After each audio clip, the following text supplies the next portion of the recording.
I'm welcoming you here, sir. How are you doing? Thank you for joining us. Doing Yes, well, Mr. hello. Osama. Very honored to be with you. Greetings to your viewers. What is happening? What is this escalation that is happening all of a sudden, and where do they want to take us, both or the three parties? Sir, it's a complicated situation. I think really what we're seeing, if we look at high altitude, is that Trump is trying to message to Putin that you're nuclear bluffing in light of the failed Budapest Agreement to get a meeting done there isn't going to work. And he decided to send that message to Putin while visiting just before, actually, visiting with Xi in South Korea at that summit. And just minutes before, he releases this thing that he wants to resume nuclear testing. But I think it has a lot more to do with what he's trying to send to Moscow to say this isn't going to work. We saw you do this during the Biden administration constantly. If you were backed into a corner, you pulled out your nuclear bluff cards, and it's simply not going to work with the Trump administration. But in general, I think that's what we're seeing. I mean, obviously, Putin feels cornered. He feels the need to demonstrate his nuclear strength, and he's certainly trying to do that. I think China is kind of the innocent bystander here in the sense of that it's not aimed at them as much in the immediate term. There's some messaging there in the long term with respect to them accelerating their own program. But I really do believe this is all about Ukraine and Putin and the messages that Trump's trying to send back. Allow me to go to Mr. Nicholas Williams, المسؤول السابق في حلف الناتو.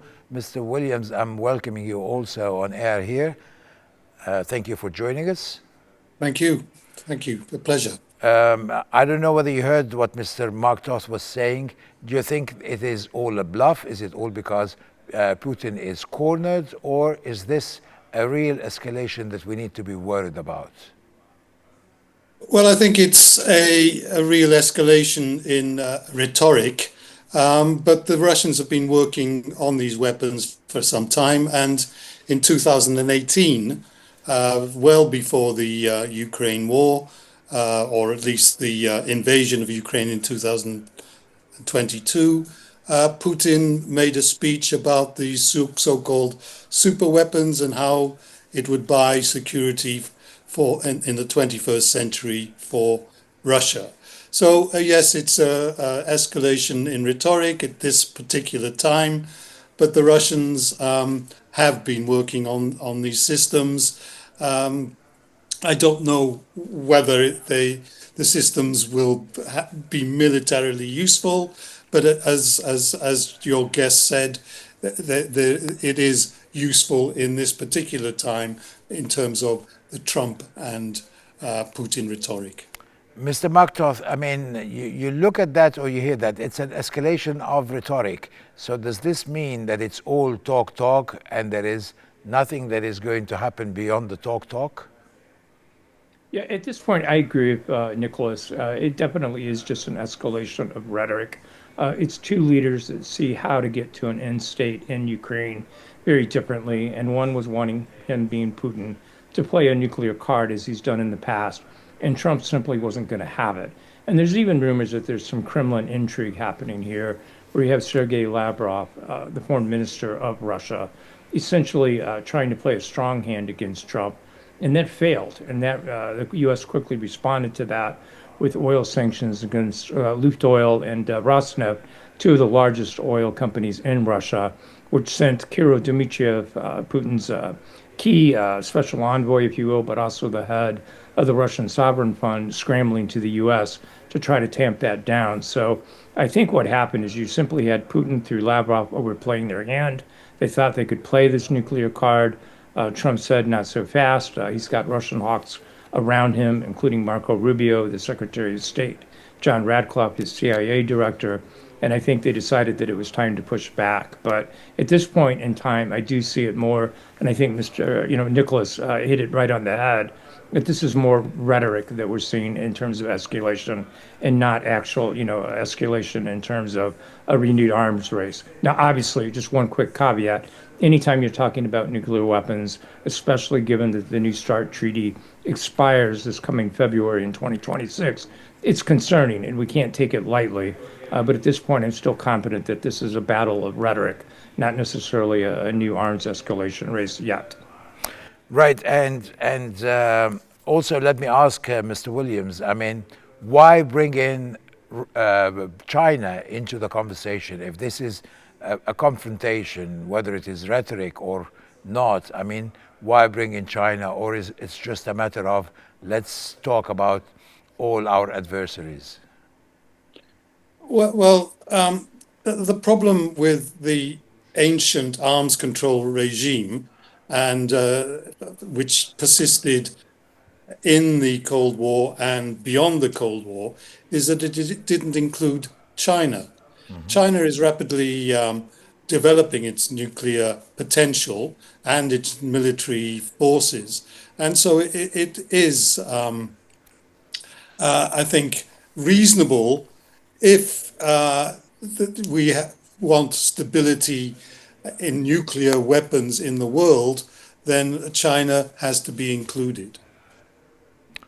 All right, and I mean, it's not an arms race, or is it an arm race? I'm just a little bit mixed up. Is it an arms race or not an arms race? If I believe it is an arms race in terms of development and increase in equipment, particularly in terms of modernization. The Russians and the US and the UK are all modernizing. The Chinese are catching up to the United States. It'll take a long time, but they're catching up. So yes, it's a slow marathon race, but it is an arms race. And you will notice that for about 10 years, 20 years, no mention is made by NATO, by the United States, about nuclear weapons or increases in nuclear weapons. Obama in 2009 projected a policy of nuclear disarmament. And now we're talking about increases in nuclear weapons by the Russians and modernization by others. All right, Mr. Mark, I mean, it's one thing that I don't really understand. Forgive my ignorance. Would somebody want to have 600 or 6,000 nuclear warheads when all what you need is one or two maximum? With the new technologies that are being deployed and invented in terms of directing those nuclear heads or controlling them in any ways, and we hear about the new missile created by Russia that you can go with nuclear power endlessly around the world. Do we really need the big sum of warheads, or this is just a matter of showing muscle? Yeah, I think, Mr. Osama, you hit it on the head. It really is more about showing muscle. Look, the Cold War itself figured out that 1,500 nuclear warheads of different varieties, ICBM ones that are launched, either through bombers or through land-based means, or submarine-launched ones from the sea.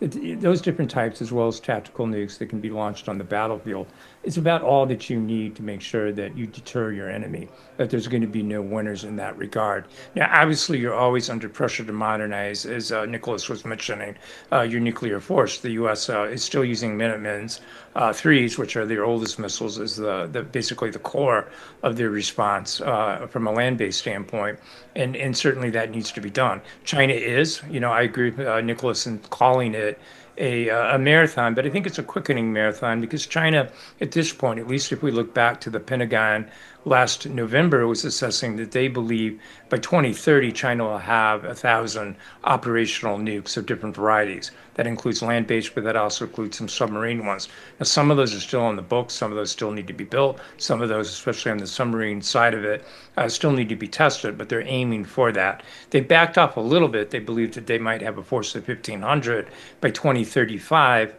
which would bring it on par, close enough, if you will, to Russia and to the U.S. arsenals. But in that case, I think there's agreement here that China's not getting there as quickly as they want to. But this is about showmanship at this point. It's about arm muscling. And I think just real quickly here about the Pervastovnik missile that was launched. I think there are a lot of question marks about that. It sounds scary, right? A nuclear powered a missile that can loiter for hours and travel the distance that it can.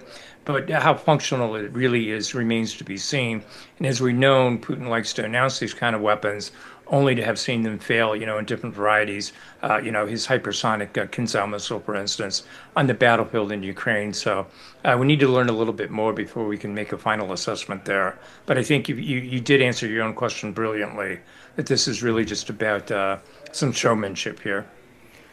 All right. Let me finally go to Mr. Williams here and ask about Europe. How does Europe feel when it's in the middle of all this? Are they as helpless as us here in the Middle East, or do they have a say, or there is anything that they can touch upon, especially that most of them, or some of them, they have their own nuclear missiles.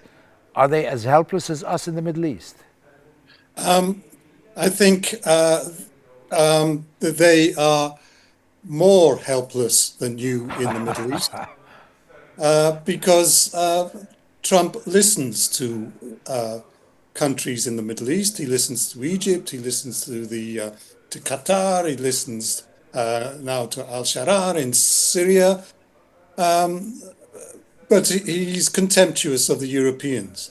The Europeans are colloquially sucking up to Trump. They're pleasing him and appeasing him. They're trying to buy time to work out how they can reduce the dependence on Trump and the United States, just as the Middle East are trying to work out how to hedge their options against a feckless and unpredictable president like the President Trump. So we are more helpless than you, unfortunately. Wow. Thank you very much, Mr. Nicholas Williams, and thank you very much, Mr. Mark Toth. It's been a real pleasure talking to you, and I hope that I can be in touch with you pretty soon in order to have a deeper look at any escalation of this matter if it takes place. Thank you. Really Thank an you. honor, It's a sir. pleasure.